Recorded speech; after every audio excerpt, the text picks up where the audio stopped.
ज्यांच्या जाण्यानं आम्हाला काही फरक पडला नाही, त्यामुळं आम्ही अजून त्याचा कुठेही उल्लेख करणार नाही. त्या विचारानं आपलं तोंड शांत ठेवावं.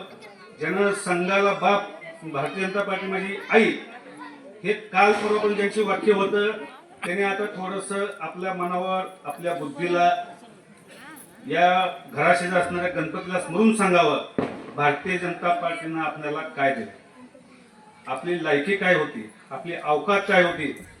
आपण 10 बाय 10च्या घरात असतो. आज आपला जो टोलेजन बंगला झालाय ते कुणाच्या जीवावर झालाय त्याचं जर आत्मपरीक्षण करावं. आणि भारतीय जनता पार्टीशी अजूनही तुम्हाला आव्हान आहे, तुम्ही महेश कोटे नाही, अजून कुठले कोटे कुठून घेऊन या. या भागातली जनता भारतीय जनता पक्षाची आहे, कुण्या एका व्यक्तीच्या मालकीची नाही. माझं तुम्हाला कळकळीचं आव्हान आहे. राजू पाटलांना जीव तोडून सांगितलंय, घसा कोरडा होऊन सांगितलंय, या आमच्या बहिणीला स्थायी समिती सभापतीपद मिळवली म्हणून ज्यांनी दिवस रात्र एक केलंय त्याचा बदला घ्यायचा आहे.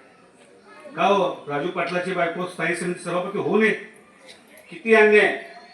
सगळं काय मलाच पाहिजे. मला बरंच बोलायचं आहे, पण तुमच्या काही सूचना आहेत म्हणून थोडं संयम आहे. त्यांनी जर अजून तोंड उघडलं तर मला तुम्ही त्या सभेला येऊ नका. हे आम्ही 3-4ची सभा घेतो. आणि आता राजू पाटलांनी सांगितलं 10,000चं लीड. मला शेअर उत्तर मधले आमची स्पर्धा लागली आहे, तुम्हाला लीड कुठल्या मतदारसंघात जाहीर जातं. मी, राजू पाटील, संजय कोळे, आम्ही तिघांनी शपथ खाल्ली आहे, ज्याच्या भागातून जास्त लीड देईल तो पहिला मालकाकडे सत्ताला आव्हान करेल. त्यामुळे भैया, तुम्ही 10चं सांगितलंय, आम्ही तुमच्यापेक्षा जास्त लीड द्यासाठी आम्ही देखील दिवस आता हे करणार आहे. मालक, तुम्ही 4-5 नाही, तुम्ही या मतदारसंघाचे परमनंट आमदार आहात.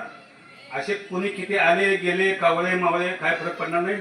तुमच्या मागं जी घोंगडीवरची जनता काल पण होती तशीच ती समोर आहे. यातलं एकही माणूस कमी झाला नाही, उलट आपली मालक घाण गेली.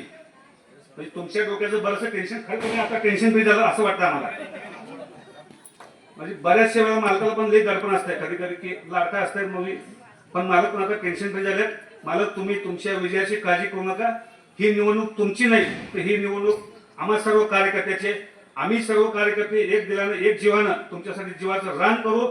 आणि येणाऱ्या 20 तारखेला तुम्हाला या समोर बसलेल्या माता भगिनी, जे तुम्हाला लाडकी बहीण म्हणून आज 1500 मिळाले, महाराष्ट्राच्या मुख्यमंत्र्यांनी सांगितलंय हे सरकार, हे आमदार साहेब परत निवडल्यानंतर तुमच्या खात्यावर 2100 रुपये जमा होणार आहेत.